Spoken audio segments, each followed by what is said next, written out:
Bienvenue dans ma vie de DRH, le podcast dédié au partage d'expériences RH. Je suis Pauline Danguy, dirigeante inspirée chez Go4Human. Psst. Avant ça, je voulais vous parler de Go4Human, l'aventure que je mène avec Thierry. Parce que oui, on aide les entreprises à être plus authentiques, plus engagées et plus agiles. Mais comment, me direz-vous ? Eh bien, en alignant la direction sur la vision, les décisions et la communication, mais aussi en donnant aux managers les clés pour engager, fédérer et piloter leurs équipes. Et enfin, en aidant chaque équipe à mieux collaborer et mieux communiquer. Le tout grâce à des séminaires team building, du coaching, de la formation, du co-développement et du conseil RH. Parce que oui, on en est convaincus, une entreprise qui rayonne à l'extérieur, c'est d'abord une entreprise qui brille de l'intérieur. Et maintenant, place à l'épisode du jour. Bonjour à tous et bienvenue sur le podcast Ma vie de DRH. Aujourd'hui, j'accueille Bénédicte Palis qui est DRH de Ringover. Et on va parler d'un sujet qu'on a défini comme comment démocratiser ou démystifier la performance sous le prisme RH. Alors là, il y a plein de choses qu'on va pouvoir évoquer là-dedans, mais je n'en dis pas plus parce que c'est Bénédicte qui va gérer le sujet, c'est elle l'experte et l'invitée du jour. En tout cas, bonjour Bénédicte, bienvenue, je te laisse te présenter. Bonjour, merci pour l'invitation. Donc Bénédicte Palis, je suis la DRH de Ringover. Et en fait, j'ai ce poste depuis 4 ans et demi maintenant et j'ai un background un peu particulier. Je ne suis pas une DRH, on va dire, classique. Je ne viens pas forcément d'une école de RH et en fait, j'ai travaillé plutôt sur au départ, un métier dans les opérations et ensuite, je suis passée par RRH dans différents types de secteurs, différents types d'entreprises et puis, en fait, je me suis formée sur le terrain. Donc, je n'ai pas une formation RH, j'ai une formation de droit et une formation en école de commerce, donc assez particulier. Et j'ai eu la chance après de partir sur un poste de direction générale et de revenir après 2 ans et demi en direction générale sur un poste de DRH, donc chez Ringover. Qu'est-ce qui t'a amené dans les RH finalement ? Parce que t'es passé dans la direction, puis après t'es revenu RH. Est-ce que c'est l'amour incassable ? Alors en fait, au départ, les RH m'ont toujours intéressée, mais mes parents m'avaient dit que c'était un secteur qui était bouché. Donc, on ne m'avait pas forcément orientée là-dedans, on m'avait plus orientée vers du droit pour être avocate. Et moi, je trouvais ça pas assez concret et pas assez terrain, comme quoi. Et mon père était chef d'entreprise, donc je savais ce que c'était qu'une entreprise, ça m'intéressait. Et c'est comme ça, en fait, que je suis arrivée dans les RH, parce que finalement, mes parents qui pensaient que c'était un milieu bouché m'ont embauchée dans leur entreprise pour monter, en fait, le service RH. Et après, j'ai géré la filiale en Suisse et c'est là que j'étais dans les opérations et la gestion d'entreprise. Puis, je suis partie dans les RH dans d'autres entités et je suis revenue en fait dans la direction générale de l'entreprise familiale pour mieux en partir et venir chez Ringover. Donc là, ça fait combien de temps que tu es chez Ringover ? 4 ans et demi. Ok. Est-ce que tu peux nous en dire peut-être un petit peu plus sur Ringover, qu'on comprenne le contexte dans lequel tu évolues aujourd'hui ? Parce que ça va être important pour expliquer toute la suite. Alors en fait, Ringover, c'est une entreprise dans la tech. On est un logiciel multicanal dans la voix. En fait, on est les architectes de l'analyse conversationnelle et on aide nos clients à mieux travailler avec leurs clients dans le cadre de tous leurs échanges. Et on est sur toutes les communications multicanales. Et donc, c'est une entreprise qui est actuellement en pleine croissance et Alors, on a été en hyper-croissance. Aujourd'hui, on est plutôt en croissance maîtrisée, ce qui est plus agréable en tant qu'RH, pour être honnête. Et on est dans une situation où on est en recherche de rentabilité. Donc, c'est vraiment une phase intéressante aussi dans une organisation. Donc, tu as vécu différentes phases bien différentes dans l'entreprise qui, effectivement, n'amènent pas à chaque fois les mêmes challenges. Donc, c'est super intéressant, ça. Ouais, je dis toujours que dans la phase d'hypercroissance, on a l'impression de vivre l'équivalent de 5 à 8 ans dans une entreprise classique en 1 an dans une entreprise en hypercroissance. Je crois que le maître mot derrière tout ça, c'est l'agilité, non ? C'est ça, tout à fait. Ok, en tout cas, parfait. On a posé le plan. On sait sur quelle situation on est aujourd'hui. On va se parler donc de ton sujet, comment démocratiser, démystifier la performance sous le prisme RH. Qu'est-ce qui se cache derrière ce sujet ? De quoi tu veux nous parler aujourd'hui, Bénédicte ? Alors pour moi, la performance, c'est une composante clé des ressources humaines dans une entreprise comme Ringover, parce que 90% de l'investissement, en fait, il est humain. Donc, ça veut dire que finalement, le cœur du réacteur, c'est l'humain. Donc, la performance, elle est humaine. Et c'est en ça que c'est hyper intéressant. Et puis, j'ai aussi, moi, par mon background, cette envie de faire grandir l'entreprise aussi sur le côté opérationnel et dans l'esprit d'être beaucoup plus efficient dans notre travail au quotidien. Et la performance, pour moi, c'est un sujet qui est clé justement pour arriver à cette efficience. Alors, il y a déjà le mot performance qui revient, le mot efficience. Derrière, on parle aussi d'efficacité. Peut-être qu'on pourrait commencer par définir ces termes, parce que je pense qu'effectivement, ils sont un peu galvaudés aujourd'hui. Effectivement, en fait, la performance, pour moi, c'est simplement mettre la bonne valeur ajoutée de la personne qui travaille au bon endroit. Et pas simplement par rapport à une fiche de poste ou par rapport à un « c'était comme ça et ça doit continuer comme ça ». La notion d'efficacité et la notion d'efficience, c'est super intéressant. J'ai eu un quarterly management meeting là-dessus avec les managers de l'entreprise. En fait, l'efficacité, c'est faire et avoir un résultat qui est le bon. Mais l'efficience, c'est faire mieux, plus rapidement et avoir un résultat qui est encore meilleur. Et pour moi, ce qui est clé, c'est que dans la performance, il faut être efficient parce que si on est efficace, on n'est pas performant, on remplit simplement un objectif. Et donc, maintenant qu'on sait que tu tends vers cette efficience que tu appelles aussi valeur ajoutée, c'est quoi un peu les grandes bases, les grands socles qui t'amènent toi dans ton rôle de DRH à être contributeur fort de cette efficience dans l'entreprise ? C'est à tout niveau. C'est que pour moi, être dans la DRH, c'est aussi avoir cette vision 360 de l'organisation, être capable d'aller dans les activités de chaque service, de comprendre comment ils travaillent, de peut-être les amener à réfléchir sur la façon de travailler, sur la façon d'être différents dans leur approche. J'ai toujours la capacité à challenger, en fait. C'est ma marque de fabrique et je me le permets parce que je suis très proche des équipes, très proche des opérationnels et je comprends vraiment leurs besoins et leurs enjeux. Donc, je suis très, très à l'aise avec le fait de challenger une organisation, challenger un organigramme, même challenger un poste. En ce moment, ils m'aiment pas beaucoup parce qu'à chaque fois qu'ils veulent recruter, je les challenge et je leur dis « Est-ce que tu es vraiment sûr que c'est ça dont tu as besoin ?» Parce que c'était peut-être le cas il y a 2 ans ou 3 ans, mais c'est pas forcément le cas aujourd'hui. Pourquoi ? Parce que les compétences qu'on va chercher aujourd'hui sont peut-être pas forcément les mêmes qu'on aurait cherchées il y a 2 ans. Notamment avec l'arrivée de l'IA. Et en fait, cette notion d'efficience, elle est super intéressante avec ça parce que la valeur ajoutée de l'humain, elle vient en complément de la valeur ajoutée de l'IA.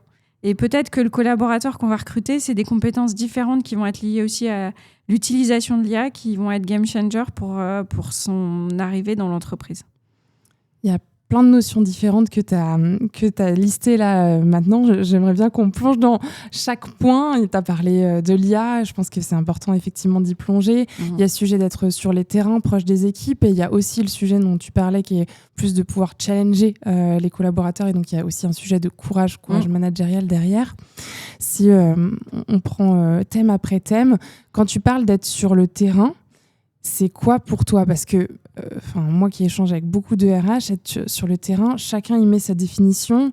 Certains vont te dire, oui, c'est juste passer de temps en temps dans les équipes, avoir un meeting à droite à gauche, surtout s'il y a différentes filiales, d'aller dans les différentes filiales. Mais pour toi, c'est quoi vraiment être sur le terrain ? En fait, moi, c'est être à côté d'eux, c'est être leur partenaire, c'est comprendre leurs enjeux. Par exemple, en Codir, on va avoir un sujet, il y a un client qui veut churner, il y a un client qui veut partir.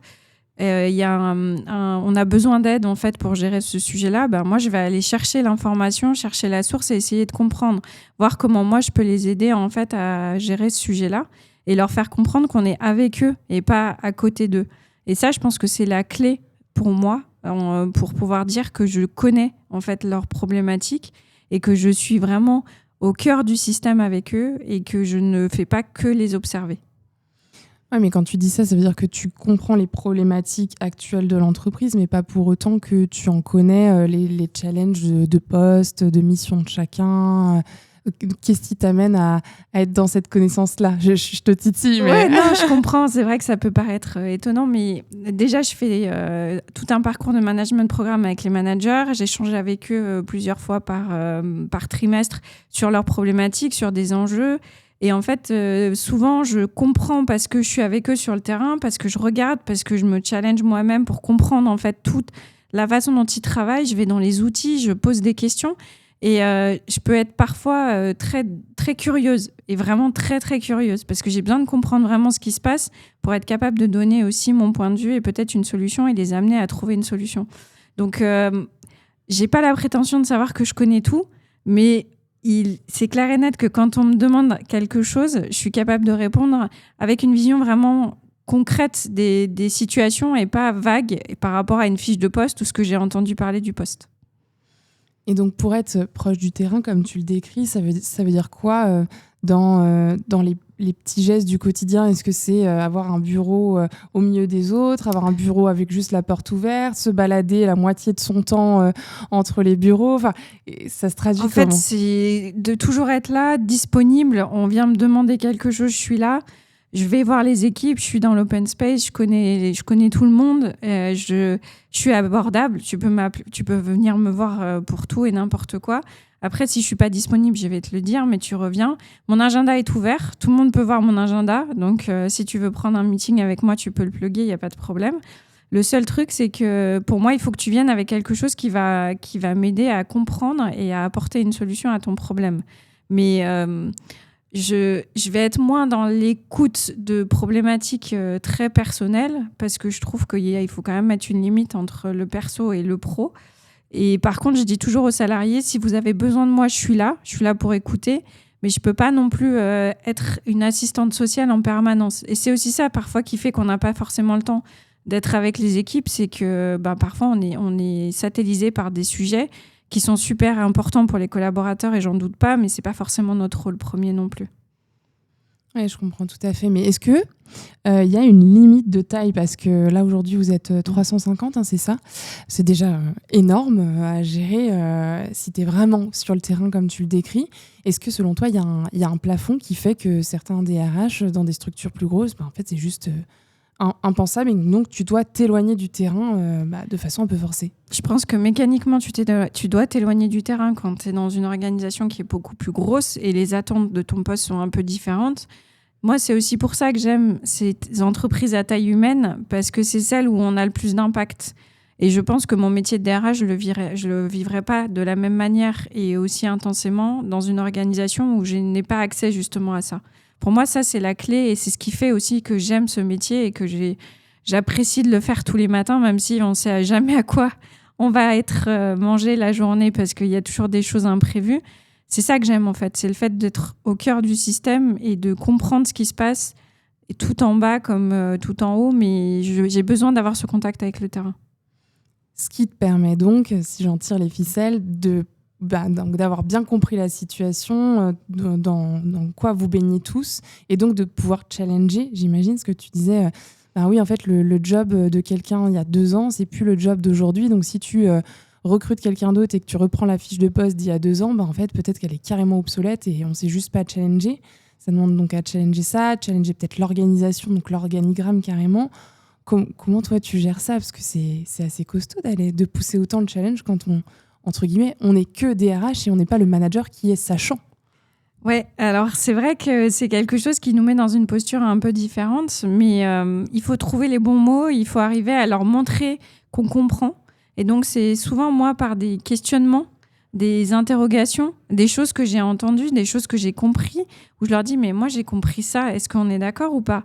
Ah oui, tu avais peut-être raison, je ne l'avais pas vu sous cet angle-là. En fait, challenger, c'est leur poser les bonnes questions pour qu'eux ils puissent réfléchir. Je ne vais pas dire que je vais leur donner la solution, mais je vais les amener à réfléchir avec un autre angle, avec un autre prisme qui est le mien.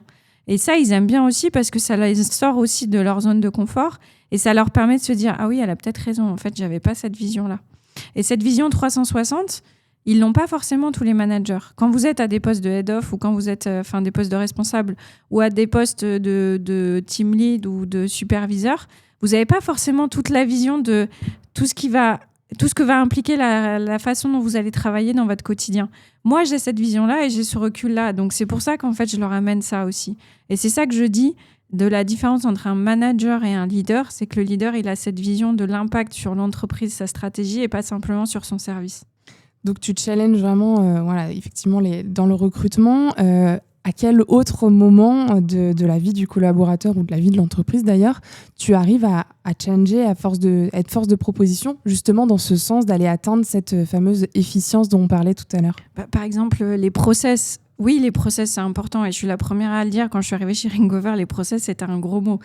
Aujourd'hui, on est une entreprise qui est processée, mais intelligemment et qui doit encore travailler ça. Mais parfois, on me dit, on fait comme ça. Je dis, mais pourquoi vous faites comme ça? Quel est l'intérêt de faire comme ça? On a toujours fait comme ça. Je dis, mais on a toujours fait comme ça, on n'est pas si vieux que ça. Et puis, ça fait pas longtemps qu'on travaille comme ça, donc on peut en reparler. Ah oui, mais on n'a pas le temps. Je dis, si, en fait, vous avez le temps, parce que le temps que vous allez gagner à retravailler ça et à comprendre que vous perdez du temps, ça va être utile. Et pourquoi je fais ça? Parce que moi, je viens de l'industrie automobile. Et dans l'industrie automobile, le lean manufacturing, c'est la clé. On n'a pas beaucoup d'argent, on n'a pas pléthore de moyens. Et donc, on doit être le plus efficient possible dans la façon de travailler. Et le lean, c'est vraiment ça, c'est de l'efficience. Donc, du coup, moi, j'ai cet ADN-là et j'essaie de le transmettre aux équipes. Et donc, je challenge un process qui me paraît, pour moi, étonnant. Et je leur pose des questions. C'est toujours ce sujet de poser des questions, de dire « Mais pourquoi tu fais comme ça? Moi, j'aurais pas fait comme ça. Et pourquoi tu fais pas comme ça? Ah ouais, peut-être. Ah oui, effectivement. » Et en fait, on décortique tout le process et on se rend compte peut-être que 80% de ce qui est fait n'est pas en lien direct avec le besoin du client et la valeur ajoutée qu'on doit en sortir. C'est super intéressant ce dont tu parles, notamment je trouve que l'automobile est une très très bonne école. Moi j'étais dans l'agroalimentaire et c'était aussi très strict et voilà, c'est aussi une bonne école. On parle du lean, on en parle souvent dans la partie production, mais finalement que tu l'appliques aussi dans ton quotidien de DRH, c'est super intéressant. Est-ce que rapidement là on peut se détailler comment toi, aujourd'hui, ça se traduit dans ton quotidien, le lean? Parce que j'imagine qu'il y a des gens qui nous écoutent qui ne savent même pas vraiment trop en quoi qu'est-ce que c'est concrètement le lean? Comment toi tu l'appliques? Alors moi je l'ai fait dans plusieurs entreprises sous différents aspects. Je l'avais fait dans les services quand j'étais dans la sécurité, on le faisait, mais on le faisait avec une méthode qui était différente, qui était le value stream mapping, donc mais attaché au service, parce qu'on n'est pas dans de la production, donc on va pas aller challenger les mêmes choses que dans la production. Mais en fait c'est quoi? C'est prendre les personnes intéressées par le process, les mettre dans une salle et regarder step by step qu'est-ce qui est leur process actuel. Qu'est-ce qu'elles font? On ne challenge pas pour l'instant, on établit juste le process actuel. Après, on pose des questions et on dit là, pourquoi on fait ça? Qu'est-ce que ça apporte? Est-ce que là, on pourrait faire autrement? Et en fait, à force de se poser des questions et d'être face à la réalité qui est cette vision, cette photo de ce qu'on est en train de faire, on se dit mais pourquoi on fait ça en fait? Et parfois, c'est compliqué de prendre conscience de là où on en est sans le visualiser. Et c'est aussi des outils de visualisation qui te font réagir et dire « mais non, mais là, il y a un problème ». Donc, c'est une prise de conscience collective. Après, j'ai essayé de mettre du 5S, mais alors le 5S, chez nous, c'est compliqué. Clairement, ils ne sont pas forcément... chaque chose à sa place et chaque chose doit être utile. Ce n'est pas vraiment ça, même dans les bureaux. Là, on déménage, j'espère qu'on va pouvoir travailler sur du 5S. Mais vraiment, pour moi, la partie lean, c'est vraiment ce côté visualiser les process et se poser les questions. Qu'est-ce qui apporte au client final? Et ça, c'est la clé. Et c'est ça, en fait, la performance pour moi. C'est travailler la valeur ajoutée de chaque action qu'on va faire et de chaque personne de l'entreprise. Donc, c'est pour ça que c'est mon ADN, parce que pour moi, c'est la clé. On ne peut pas avoir travaillé pour travailler, ça n'a aucun intérêt pour personne, même pour les collaborateurs. On parle beaucoup de bullshit jobs. Typiquement, avec ce genre de méthode, il n'y a pas de bullshit jobs. C'est se poser, c'est prendre du recul, se poser les bonnes questions et pouvoir avancer. Et j'imagine que toi, tu as un vrai rôle à jouer finalement dans cette culture d'entreprise qui se crée. Et alors là, on la ressent même quand on parle comme ça. Alors là, on enregistre le podcast dans les bureaux. Donc moi, j'ai commencé à voir les bureaux. Il y en a de partout. Et en même temps, il y a plein de monde. Il y a de l'émulation. C'est dynamique. Il y a plein de jeunes. Donc ça donne un peu déjà un peu une idée de la dynamique. Mais toi, comment tu l'impulses, notamment au niveau du comité de direction? Parce que le comité de direction, c'est la tête pensante et c'est de là aussi où découle la culture d'entreprise. Alors, déjà, les personnes qu'on a au comité de direction sont à peu près dans le même état d'esprit. Et on a vraiment cette envie de travailler mieux et de manière plus efficiente à tout niveau et que ce soit dans tous les services. Et on s'est tous mis dans notre façon de travailler cet objectif de se dire comment on peut faire différemment. Et vraiment, c'est pas quelque chose qui nous embête, c'est quelque chose qu'on fait instinctivement. On a utilisé une manager de transition en Chief of Sales pendant quasiment 8 mois, qui va passer maintenant en CDI, et on en est ravis, parce qu'on voulait justement pouvoir aller sur des choses qui étaient actées et qui ne nous convenaient pas, mais qui étaient difficiles de faire bouger avec quelqu'un en interne et qui étaient beaucoup plus simples de faire bouger avec quelqu'un en transition, qui avait aussi un autre regard et qui avait aussi une valeur ajoutée liée à ce qu'elle a vécu ailleurs. Et ça, c'est la clé aussi, c'est de... Nous aussi, en tant que membres du comité de direction, on doit se remettre en question perpétuelle. On ne peut pas rester sur nos acquis. On demande à nos collaborateurs de ne pas rester sur leurs acquis. On ne peut pas, nous, rester sur nos acquis. Oui, je comprends. Et justement, on en parlait tout à l'heure en off, l'idée de, effectivement, les RH qui sont plutôt vus à la base comme de l'admin et pas du tout liés à la performance, quoi. C'est vraiment, ça, au pire, vous gérez l'humain un petit peu, mais voilà. La formation. Ouais, c'est ça. Mais aujourd'hui, en fait, quand tu nous parles de ça, ton scope, il est beaucoup plus large. T'as même pris des extras, j'ai l'impression. En fait, moi, je suis comme ça. J'aime tellement l'opérationnel que oui, j'ai pris des extras, que je sors vraiment de mon rôle de DRH pur, souvent, et même trop souvent parfois. Mais pour moi, c'est la clé. C'est-à-dire qu'on entend tellement que les DRH, ils connaissent rien, qu'ils sont là, mais qu'on ne sait même pas pourquoi ils sont là, à part pour virer les gens, que moi, je me suis fait un mantra de dire, je veux que quand on m'écoute et quand j'explique mon métier, on se dise, ah bah, des RH comme ça, moi, j'en veux dans ma boîte. Et j'espère vraiment qu'on comprend les RH différemment à force de voir des profils comme le mien et comme d'autres, parce que moi, j'en écoute aussi beaucoup et j'en vois qui sont totalement dans la même lignée que moi, dans ce côté opérationnel et qui sont aussi stratégiques. Il y a même des DRH maintenant qui sont CEO de boîte, donc ça montre ce côté stratégique et ce côté vraiment d'être une fonction clé dans les organisations. Mais c'est aussi nous, en tant qu'humains, on doit se remettre en question. Et quand je disais que j'étais partenaire, c'est hyper important pour moi parce que si je ne suis pas le partenaire des opérationnels et des managers, je ne peux pas être crédible dans mon métier. Je ne peux pas être crédible en tant que DRH. Quand je fais une talent review, si je regarde juste l'entretien annuel et les chiffres, comment je peux me permettre de challenger quelqu'un, un opérationnel qui est sur le terrain en permanence avec ces gens-là et de lui poser des questions en disant « Moi, je ne suis pas d'accord avec la façon dont tu as positionné ton collaborateur. » Je ne peux pas, ce n'est pas possible. Donc, il me faut de la crédibilité. Il y a ce sujet effectivement de crédibilité, légitimité. Au-delà de ça, il y a ce courage managérial qui a travaillé. Comment toi tu gères ça? Parce que vu que tu sais et que tu comprends la situation, tu peux orienter, parfois peut-être imposer, ça va dépendre des sujets. Comment tu amènes ça, toi, en tant que DRH dans l'entreprise? Le courage managérial, pour moi, c'est un vrai combat. Je trouve qu'on manque de courage dans les organisations et que parfois, par volonté de ne pas blesser, finalement, on fait plus de dégâts. Et il y a des managers qui sont incapables de comprendre que de ne pas dire à un collaborateur est pire que de dire à un collaborateur. Et en fait, le respect, il doit être mutuel. Et moi, je forme mes managers à ça, au respect mutuel. Je dis, même si toi, tu ne le penses pas, en fait, dire à un collaborateur que ça ne va pas, qu'il y a des problèmes et qu'il ne fonctionne pas correctement dans l'organisation, c'est du respect pour ce collaborateur. Parce que le jour où tu lui auras pas dit ça et où tu vas me demander de le faire partir, il va pas comprendre ce qui se passe. Et là, ça va être un choc psychologique pour lui. Et là, ça va être pour lui un manque de respect et il va être totalement perturbé par son expérience avec nous. Donc, j'ai dit, à un moment, c'est ça le courage managérial. C'est savoir dire aussi quand ça va pas. Il faut savoir faire du feedback. On parle souvent du feedback, pas que positif, il y a aussi le feedback négatif.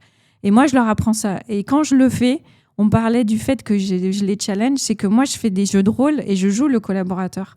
Et je joue les situations que j'ai vécues où des collaborateurs me disent « mais on m'a jamais rien dit ».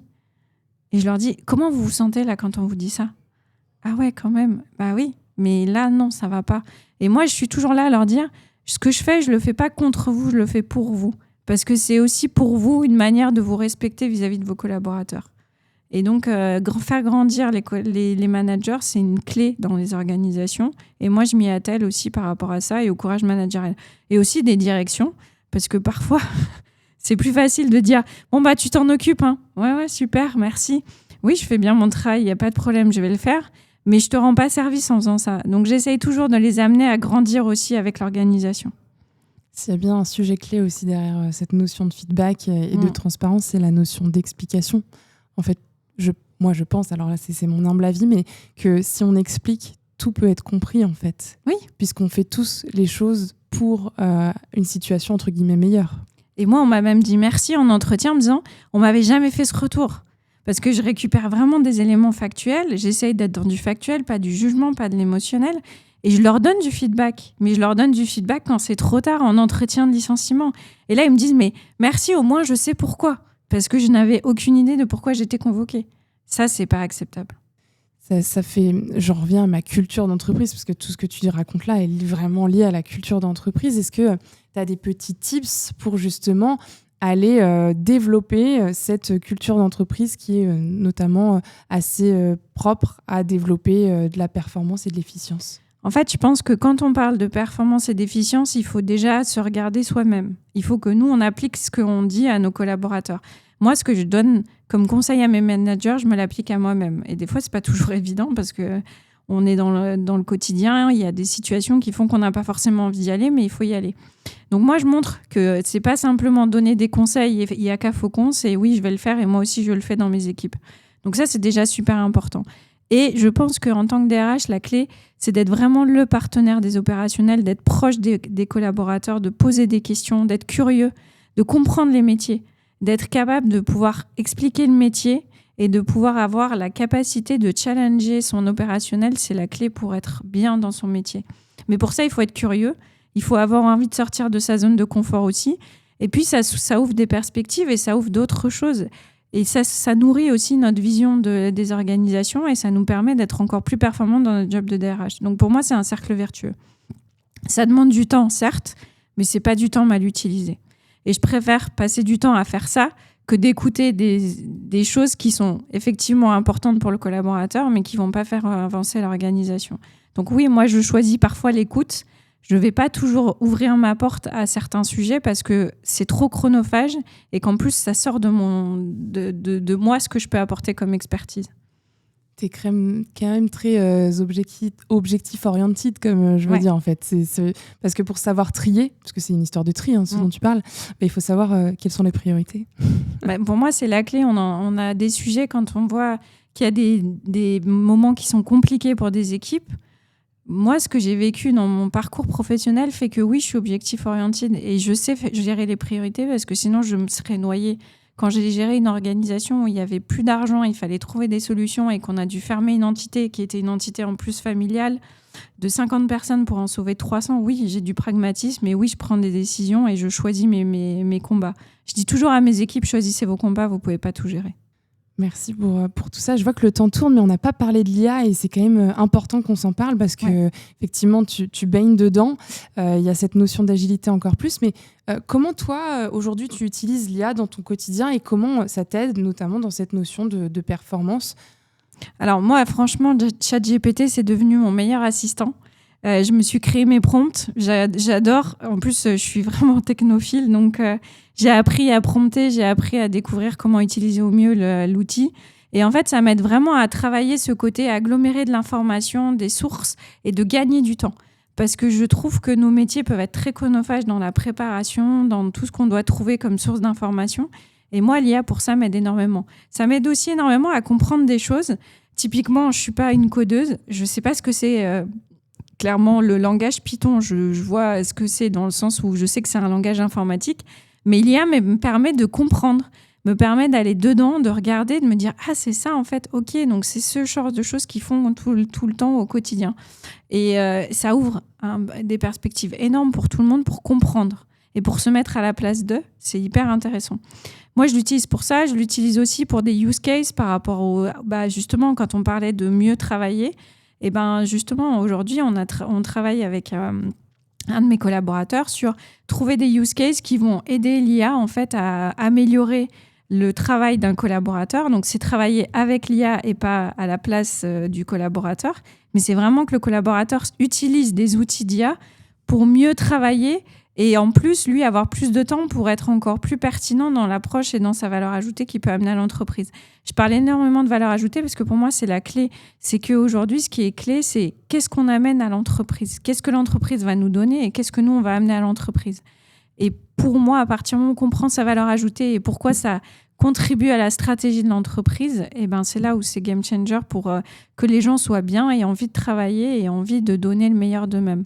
Et l'IA, en fait, pour moi, c'est vraiment un accélérateur de performance. Ça ne va pas faire à la place d'eux, mais ça va vraiment accélérer la performance du collaborateur. Et si c'est intelligemment amené, ça fait pas peur, mais ça donne envie. Et nous, c'est ce qu'on essaye de faire. Après, moi, je suis un peu biaisée parce que je trouve ça tellement extraordinaire. J'ai tellement galéré à faire des résumés, des préparations d'entretien, des préparations de dossiers, de tout ce qu'on peut imaginer comme récolte de données, en plus en RH, que pour moi, ça m'a transformé ma vie quotidienne dans l'entreprise. C'est un gain de temps qui est énorme. Mais pour le coup, il faut mettre le nez dedans. Et je sais qu'il y a plein de gens qui, aujourd'hui, ne mettent pas le nez dedans. Bon, moi, je suis persuadée qu'il faut prendre le train quand il est en marche parce que sinon, le train va partir sans nous et je pense qu'on est foutus un jour. Mais pour, par exemple, les RH qui nous écoutent et qui n'utilisent pas encore trop l'IA, je pense que c'est encore le temps de prendre le train en marche. Quels seraient, toi, tes conseils à leur donner pour pouvoir s'y mettre et sur quel petit sujet il y a un grand impact, si on se parle de matrice d'efficacité, justement. Clairement, aujourd'hui, rien que de travailler sur la génération de données, d'analyse d'un document qui fait 145 pages, juste de le mettre dans l'outil comme ChatGPT ou Gemini, te permet de résumer 145 pages en 30 secondes. Et quand on voit les règlements intérieurs, quand on voit tout ce qu'on gère en termes RH, qui peut être des documents de centaines de pages, c'est un gain de temps énorme. Encore faut-il qu'ils disent la vérité, parce que bon. Alors, il faut bien le challenger, il ne faut pas qu'il hallucine, mais on peut aussi créer des prompts avec dis-moi que 98% des choses qui sont réelles et que tu as vérifiées et que voilà. Et ça, c'est toute la notion d'apprendre à prompter, mais qui est assez aujourd'hui démocratisée. Et encore une fois, pour moi, notre métier, c'est de la curiosité. Si on n'est pas curieux face à l'IA, on ne peut pas faire notre métier parce qu'on va devoir travailler avec l'IA et on va devoir aussi créer en fait les compétences qui vont être liées à l'IA pour nos entreprises. Donc, j'ai envie de dire, un DRH qui ne s'intéresse pas à l'IA aujourd'hui, il va avoir des difficultés à se positionner dans les métiers futurs qui vont être ceux qui vont arriver parce que tout va se transformer. Une grosse partie de nos métiers vont être différents. Pas sur tous les sujets, pas dans toutes les organisations, mais dans beaucoup d'organisations. Et puis, c'est aussi appréhender un petit peu petit à petit, prendre des outils très simples, commencer à les utiliser, faire des use cases en interne sur des sujets où on sait que ça va apporter de la valeur ajoutée. Moi, j'essaye que tous les collaborateurs puissent toucher à ça, se familiariser avec ça. On a mis en place un projet qui s'appelle Merlin, qu'on trouvait mignon comme terme pour amener. Mais c'était aussi leur donner l'opportunité de comprendre que c'est à eux de trouver aussi tout ce qui va être intéressant à faire avec l'IA. Donc là, on veut les amener à réfléchir eux-mêmes, parce que c'est eux qui connaissent le mieux leur métier. Comment tu pourrais utiliser l'IA si tu n'as pas de restrictions pour mieux travailler, en fait. Et je pense que ça, c'est aussi un sujet qui est très facile pour un DRH de poser cette question-là. Poser des questions, ouvrir les champs. De toute façon, là, il y a encore 1000 choses à traiter sur l'IA. Et puis dans un an, ça sera complètement différent. Ça passe tellement vite. Il faut pas lâcher, il faut y aller tout de suite. Oui, complètement. Et là, tu vois, je suis un peu frustrée parce que forcément, on arrive déjà au terme de l'échange et voilà, les 30 minutes se sont écoulées très, très vite. Néanmoins, je vais te poser la question que j'aime poser à tous les DRH avant de clôturer un échange. C'est pour tous les DRH et RH qui nous écoutent, quel est le grand conseil ou les grands conseils que tu aimerais leur donner ? Ça peut aussi être un apprentissage que tu as vécu dans tes expériences de DRH et que tu aimerais aujourd'hui partager à tous ceux qui nous écoutent. En fait, je pense que le plus grand conseil que je dirais, c'est faites-vous confiance. Parce que vous connaissez l'organisation, vous l'avez analysée, vous l'avez structurée, vous l'avez traumatisée parfois. Mais à un moment, faites-vous confiance parce que vous êtes les premiers acteurs de cette organisation. Et quand vous dites quelque chose, je suis persuadée que 80% du temps, vous avez raison. Mais par contre, parfois, vous n'avez pas le courage de vraiment imposer votre parole et d'aller plus loin. Et on a tendance à être des pompiers de luxe, mais il ne faut pas qu'on reste des pompiers de luxe et il faut vraiment avancer. Il faut avancer dans notre manière de travailler et de dire, OK, maintenant, on va faire comme ça, faites-moi confiance. Et la confiance est clé aussi dans le rôle de DRH par rapport à un comité de direction et une direction générale. Merci beaucoup pour ces mots inspirants de la fin. En tout cas, pour tous ceux qui nous écoutent, j'espère que l'épisode de Bénédicte vous aura plu. Et je vous dis à bientôt pour un nouvel épisode de Ma vie de DRH. Et surtout, merci beaucoup, Bénédicte, pour le temps que tu nous as accordé aujourd'hui. Merci beaucoup, c'était très intéressant. Merci. J'espère que cet épisode vous a plu. En tout cas, si vous souhaitez avoir une communication plus fluide et sincère au sein de votre organisation, un codir plus visionnaire et authentique, des managers qui fédèrent et engagent leurs équipes, et enfin des collaborateurs plus autonomes et responsables. Ça vous dit qu'on en parle ? Je vous ai mis notre numéro de téléphone dans la description de ce podcast et je serais ravie de vous avoir au bout du fil. Et voilà, cet épisode est terminé. Merci de nous avoir écoutés et si ce podcast vous a plu, n'hésitez surtout pas à le partager autour de vous.